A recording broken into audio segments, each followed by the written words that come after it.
Lydia Walters was introduced to us as a contestant on the recently concluded first season of Skulls and Roses. Thanks a lot for joining us, first of all. Thank you. And I'm so glad to have you as a part of the LatestLY family. So congratulations, welcome. I can't wait to start my journey with you guys. I'm sure it's going to be amazing. How did you make that choice in the nick of time when you have to decide between money and the hearts, that is between the roses and the skulls? You have to win people over with the kind of choice you made. And what a fine choice that was. People are still appreciating you and all the best wishes are coming your way because of the choice you made in the end. So what prompted that choice? It was a really difficult choice to make. I mean, mentally, I felt so stressed out. I think that was the most difficult choice I've ever made in my entire life. It was so stressful, and I think it was just insane. My mind was flustered. It wasn't an easy choice to make. But I just closed my eyes and I just said, I hope I'm making the right decision. And that time Skull was in the box. And then I realized that no, I'm making the wrong decision. And then I just picked up and I chose Rose. So I just felt that it was the right decision. Something from inside just told me it's the right decision. Did you have a strategy handy? Was it a plan which you could execute to perfection while you were on the show? What the strategy was like to win the show? To be honest, there was no strategy. I was just going with the flow. But I think when I returned back in the 5th episode, from then I kept it in mind that, okay, now we're quite close to the finals and now I have to play it right. But otherwise, yes, I think I just went with the flow. 18.5k followers on Instagram, and so many people want to follow you and they are already following you, watching each and every move you're making. What does it take to win a show of this nature? To be honest, I think it's being the person that you are. And I think me being the person that I am throughout the show, and through the show, you've always seen me as the bubbly and down-to-earth person, but at the same time being the most the most worst and wicked person you could meet, because you betray friends and etc. on the show as well, which I actually did. But otherwise I think it's what takes you on to win the show is being yourself and just being true to yourself. So who is Lydia Walters? We have seen you as a winner of Skulls and Roses, but who is the personality behind that nomenclature? So yes, I think Lydia Walters is a fighter. She's always been a fighter since a very young age. And she's someone who conquers in everything she does. Once she puts her mind to it, that's it. No one can stop her from doing anything. She's a strong, independent woman. And at the same time, she's soft at heart. Okay. But yeah, she knows when she has to play it right. This is a fine combo there, isn't it? It's yes. Best concoction one could get. But what your journey has been like so far? I mean, before coming to Mumbai, where do you come from? And people do not know much about you. I mean, here's a lady and people are following her after the show. But what the journey has been like? So the journey has been actually a crazy one, but I'm grateful for it all. It's been tough. It's been rough, and I'm just grateful for each and every move that I made. I think it all happened for the best, and we all learn from our mistakes. So my journey before this started in Kalimpong. I was in a boarding school. It was called Dr. Graham's Homes. I was 2.5 years old. I was put into a boarding school. So at a very young age, I had to accept a life without a family, without parents, and I was there for 18 years of my life. What prompted that move, if I may ask? To go to boarding school, yeah? Yeah, so actually my aunt put me into the school. I was left with my aunt. So she couldn't, take care and everything. So she decided that she heard that there is a school taking kids in. So she put me into that school. So then after that, I had not been in touch with anybody. She even disappeared from my life. But she returned during my 3rd year of college. After so many years? Yeah, after 18 years. And in between, there was no contact whatsoever? No.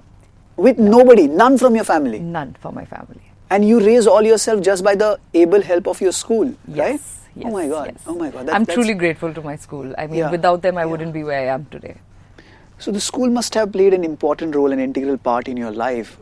So many roles I can see rolled into one. Tell us about that. So the school, yes, has definitely played a major part in my life. I'm grateful to it because today I am the woman I am because of the school. So when we used to stay there, it used to be too cold to stay during winter. There was a lot of other kids just like me. So we used to come down to Kolkata and we used to stay in a foster kind of a home with these two beautiful people, Mr. and Mrs. Augustine. So they used to take care of all 13 kids of us. And I think they taught us what a family is, what a family is like. And I'm truly so grateful to them because, you know, they weren't our own blood, but they took us into their own house. And that was amazing. They gave us the best time of our lives. They taught us what Christmas actually is, to be spent with the family, and New Year's. They even taught us that, you know, everything is not about you. You have to give to the world. We used to have these amazing Christmas parties organized for poor children with Mr. and Mrs. Augustine. And also we used to have for the old folks as well, like, you know, who are poor and they're living in the old age homes, etc. So I think a major part of who I am today was brought in by these two role models in my life. And I think without the school putting them into my life, I don't think I would have, you know, taken in all of that. Right. Then what made you decide that you must come to Mumbai, challenge yourself, chase your dreams, and acquire the position that you have accomplished today? Yes. I was working with JW Marriott in Kolkata. I was doing well. But, you know, we used to have celebrities. They used to keep coming in, yeah, because they always stay with Marriott. And when I used to see how people used to rush to them, etc., it always excited me. I wouldn't rush to them, but it excited me because something inside me kept telling me that you're meant to be that person. That's who you're meant to be. That's what you're made for. You're not made for this. You're not made to build someone else's dream for them. You're made to build your own dreams for yourself. I thought about it for a day and then I just decided that I'm doing it. I'm going to shift to Mumbai and I'm going to start going after my dreams. I'm going to start living my life for myself so I can be happy and content and at peace with myself at least. So that actually made me. You've been constantly saying this. I mean, there was something that was telling you, maybe a gut call or something, that was telling you that you must move from the vocation that you were pursuing and get into something that is much, much more creative and encouraging and entertaining at the same time. Yes. What prompted that decision? I don't know. There's just this inside voice that keeps telling me never to give up on myself, that I'm made for something really big and that it is going to come to me. But I have to also make my way towards it for it to come to me. So I think that is what pushed me towards shifting to Mumbai, and I wanted to be around a competitive environment because I felt that is what would push me towards my goal and that would actually help me to achieve it as well. You must have faced many hurdles, I presume. What those challenges were like and how did you overcome them? I did face a lot of hurdles. There were a lot of things that happened to me where I was even once, I had hit rock bottom, like literally, and I was kicked out of the hostel without a rupee in my pocket. And I still remember my childhood friends, they put in money together and they took me for a PG, which was there in Salt Lake in Kolkata. So I think that was the time where I actually hit rock bottom. I was there for at least 3 to 5 days without food. I know what hunger feels like. I know what hunger pain feels like. But I'm so grateful for those 5 days because after that, till today, my purse is never empty. That was one hurdle that I faced that actually picked me up. And it didn't make me give up on myself. It literally picked me up.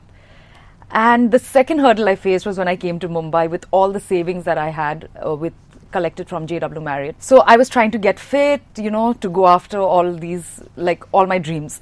I needed to take part in auditions, etc. It wasn't easy. My savings were coming to an end. And that was when Skulls and Roses audition happened and I was asked to come I was shortlisted for an interview with Raghu and Rajiv. And I was so happy. When I went for the interview, something again told me, I just got good vibes from this whole thing, from this whole show and the audition. And when I went for this interview, I had actually hit rock bottom in Mumbai as well. I couldn't afford to pay my next month's rent. So I needed to get this show and I needed to win the money. So when I even went for the show, I just told myself, you're going just to win the money. If you don't win the money, you're going to go back and just get to a normal job. So yeah. You want to inspire so many people around you, and you feel you can motivate them. What is it that you base this belief on? So I base this belief on my own experience, and mainly because there are so many people out there, especially young people in their 20s, who feel like, they are told so much from society that they can't do this, they can't do that, or either they're judged, or either, they're going through stuff which they can never speak about, okay? And especially people who come from a background like me, they always look down on. They're always considered as people who'll they'll just give up, they'll end up doing drugs and, just on the streets or etc. I want to show that that doesn't have to happen, and that is not true. You just have to believe in yourself and you will go forward, just the way I have. I have done everything on my own. And today I am where I am because of my belief in myself. So I think that everyone can do that. And I want to be an inspiration for orphan kids out there. There must have been some models you must have looked up to. Who are these people? So I am a frequent listener to Jay Shetty. I listen to his podcast every morning. The motivational philosopher. Yes. Jay yes. Shetty. Yeah. I am a big follower of his. And I'm also a follower of Oprah. And Ellen as well. So Oprah I love Winfrey and Ellen DeGeneres. Yes. I love the way they touch lives, and I love the way they're so positive about everything. And yeah, so I look up to these people, but at the same time, I have been my own motivation as well. I have been my own inspiration as well, because during tough times, I had no one to share it with. Right. I used to just speak to myself and at the same time motivate myself from inside that it's okay, you're going to get through this. It's just temporary. It's not going to stay forever. You have a flawless, dusky skin. But has that been a hurdle? Did that pose as a hurdle while you were, trying to get your opportunity or chances in the modeling industry or in the entertainment industry? No, not in the modeling industry and entertainment industry, but yes, it took me a while to get comfortable in my skin, because when I used to be in school, my skin color was made fun of. I was always made fun of my skin color. And I think that's okay, because when you're in school, you have a very immature mindset. And you think that making fun of someone is just fun and that person is not going to get hurt. You don't understand what the person is dealing with inside. But I think when I came out into the world from the school and everyone told me how beautiful my skin was, I think that boosted my confidence. And it took me up. So after that, I didn't face an issue. What do you want to do more? I mean, where do you see yourself? I want to bring about my own personal changes in the world that will touch lives, that will help people. It's all in there. There are aims and goals that I want to achieve on my own, and I'm sure with time I'll be able to accomplish them all. We are going to test your spontaneity with this unique round called Rapid Fire Round. So are you up for the challenge? Yeah, sure. Shall I start shooting? Yeah. What is the one thing that you regret having done or having not done in your life? Nothing. I don't regret anything. Which famous person would you like to be BFF with? Jay Shetty. What are you best at? Gossiping, maybe. Really? No, I don't know. You're kidding. Gossiping.